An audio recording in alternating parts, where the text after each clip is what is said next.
നമസ്കാരം, TGS മീഡിയയിലേക്ക് സ്വാഗതം. ഇന്നത്തെ ഏറ്റവും പ്രധാനപ്പെട്ട വാർത്തകളുമായി സുനിൽ തരകൻ. 42 വർഷത്തെ വിശ്വസ്ത പാരമ്പര്യം. ഷൈൻ ജ്വല്ലറി, കുർക്കഞ്ചേരി അമ്പലത്തിന് എതിർവശം. കേരളക്കര കാത്തിരുന്ന ആ വാർത്ത മുതൽ ആഗോളതലത്തിലെ വലിയ രാഷ്ട്രീയ ചലനങ്ങൾ വരെ, ഒപ്പം തലച്ചോറിന് അല്പം ചിന്തയും മുഖത്ത് ചെറിയൊരു പുഞ്ചിരിയും സമ്മാനിക്കുന്ന കൗതുക വാർത്തകളുമായി ഇന്നത്തെ TGS ബുള്ളറ്റിൽ ആരംഭിക്കുന്നു.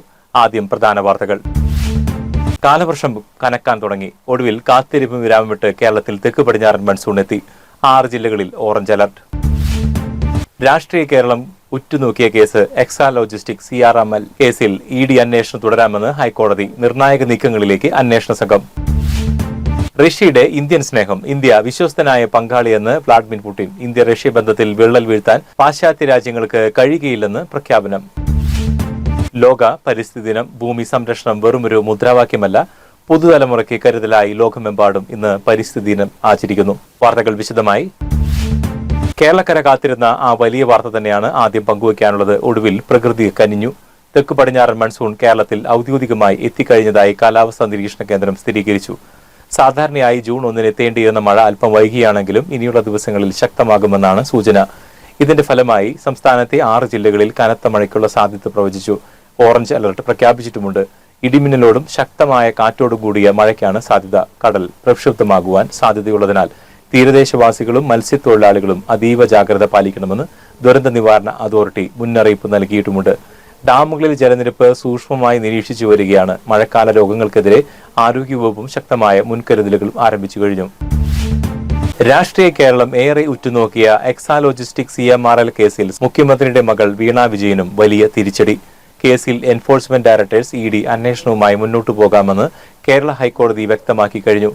ED അന്വേഷണത്തെ ചോദ്യം ചെയ്ത് CMRL നൽകിയ അപ്പീൽ ജസ്റ്റിസുമാരായ A. Raja, Vijayaraghavan, KV Jayakumar എന്നിവരടങ്ങിയ ഡിവിഷൻ ബെഞ്ച് തള്ളി.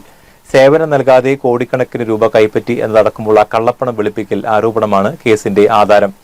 ഹൈക്കോടതി വിധി വന്നതിന് ശേഷം തൊട്ടു പിന്നാലെ കൊച്ചിയിലെ ED സോണൽ ഓഫീസിൽ ഡയറക്ടർ രാഹുൽ നവീന്റെ നേതൃത്വത്തിൽ അടിയന്തര യോഗം ചേർന്നു എന്നത് എത്രത്തോളം പ്രാധാന്യമുണ്ടെന്ന് വ്യക്തമാക്കുന്നു. വരും ദിവസങ്ങളിൽ കേരള രാഷ്ട്രീയത്തെ പിടിച്ചുലയ്ക്കുന്ന ചോദ്യം ചെയ്യലുകളിലേക്കും റെയ്ഡുകളിലേക്കും അന്വേഷണം നീങ്ങുമെന്ന് സൂചനകൾ. അന്താരാഷ്ട്ര തലത്തിൽ ഇന്ത്യയുടെ നയതന്ത്ര വിജയത്തെ അടിവരയിടുന്ന വാർത്തയാണ് റഷ്യയിൽ നിന്ന് വരുന്നത്. സെന്റ് പീറ്റേഴ്സ്ബർഗ് ഇക്കണോമിക്സ് ഫോറത്തിൽ വെച്ച് റഷ്യൻ പ്രസിഡന്റ് വ്ളാഡിമിർ പുടിൻ ഇന്ത്യയെയും നരേന്ദ്രമോദിയെ വാനോളം പുകഴ്ത്തി സംസാരിച്ചു. ഇന്ത്യ ഒരു വലിയ ജനാധിപത്യ രാജ്യമാണെന്നും റഷ്യയുടെ ഏറ്റവും വിശ്വസ്തനായ പങ്കാളിയാണെന്നും പുടിൻ വ്യക്തമാക്കി.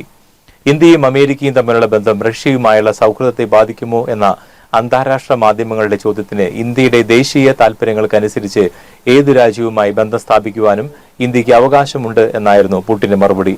ഭാരതവുമായുള്ള പ്രതിരോധ സാമ്പത്തിക ബന്ധങ്ങൾ ഇനിയും കൂടുതൽ ശക്തമാക്കുമെന്നും പാശ്ചാത്യ രാജ്യങ്ങളുടെ ഒരു സമ്മർദ്ദതന്ത്രവും ഇതിന് പിന്നിൽ വില പോവില്ലെന്നും റഷ്യൻ പ്രസിഡന്റ് പ്രഖ്യാപിച്ചു കഴിഞ്ഞു.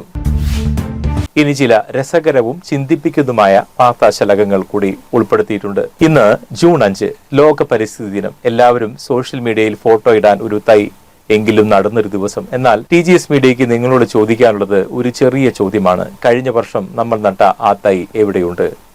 ആ ചെടി എവിടെയുണ്ട്? അത് വളർന്ന് മരമായോ, അതോ അടുത്ത ദിവസം തന്നെ നമ്മൾ അത് മറന്നുപോയോ? പരിസ്ഥിതി ദിനം എന്നത് പ്രകൃതിയോടുള്ള ഒരു ദിവസത്തെ സ്നേഹപ്രകടനമല്ല, മറിച്ച് വരും തലമുറയ്ക്കുള്ള ജീവവായു ഉറപ്പാക്കാനുള്ള നിരന്തരമായ ശ്രമമാണ്. കടുത്ത ചൂടിൽ നിന്ന്, പ്രളയത്തിൽ നിന്ന് നമ്മെ രക്ഷിക്കുവാൻ എയർ കണ്ടീഷണറുകൾക്ക് കഴിയില്ല, മരങ്ങൾക്കേ കഴിയൂ എന്നത് ഈ പരിസ്ഥിതി ദിനത്തിൽ നമുക്ക് ഓർക്കാം. ഒരു കൗതുകരമായ വാർത്ത. ശരീരവും മനസ്സും ഒരുപോലെ കീഴടക്കുന്ന യോഗ ഇനി വെറും ഒരു വ്യായാമ മുറയേയല്ല, അതൊരു ആഗോള കായിക ഇനമായി മാറിക്കഴിഞ്ഞു. ഗുജറാത്തിലെ അഹമ്മദാബാദിൽ ലോകത്തിലെ ആദ്യത്തെ വേൾഡ് യോഗാസന സ്പോർട്സ് ചാമ്പ്യൻഷിപ്പ് ആരംഭിച്ചു. പ്രധാനമന്ത്രി നരേന്ദ്രമോദിയാണ് ഇതിന്റെ ഉദ്ഘാടനം നിർവഹിച്ചത്. ജിംനാസ്റ്റിക്കിനെ വെല്ലുന്ന രീതിയിലുള്ള ഫ്ലെക്സിബിലിറ്റിയുമായി ലോകത്തിന്റെ വിവിധ കോണുകളിൽ നിന്നുള്ള അത്ലറ്റുകളാണ് മത്സരത്തിൽ പങ്കെടുത്തത്. കഠിനമായ ആസനങ്ങളിലൂടെ മെഡൽ നേടാൻ മത്സരിക്കുന്ന മനുഷ്യ ശരീരത്തിന്റെ അത്ഭുത കാഴ്ചകൾ സോഷ്യൽ മീഡിയയിലും ഇപ്പോൾ വലിയ ട്രെൻഡിംഗ് ആണ്. കേരളത്തിലെയും ലോകത്തെയും പ്രധാന ചലനങ്ങളെല്ലാം നിങ്ങളിലേക്ക് എത്തിച്ചുകൊണ്ട് ഇന്നത്തെ TGS ബുള്ളറ്റിൻ ഇവിടെ പൂർണ്ണമാകുന്നു. വാർത്തകളെക്കുറിച്ചുള്ള നിങ്ങളുടെ അഭിപ്രായങ്ങൾ താഴെ കമന്റ് ചെയ്യുമല്ലോ. കൂടുതൽ വാർത്തകളും വിശേഷങ്ങളുമായി TGS മീഡിയയിലൂടെ വീണ്ടും കാണാം. നന്ദി, നമസ്കാരം.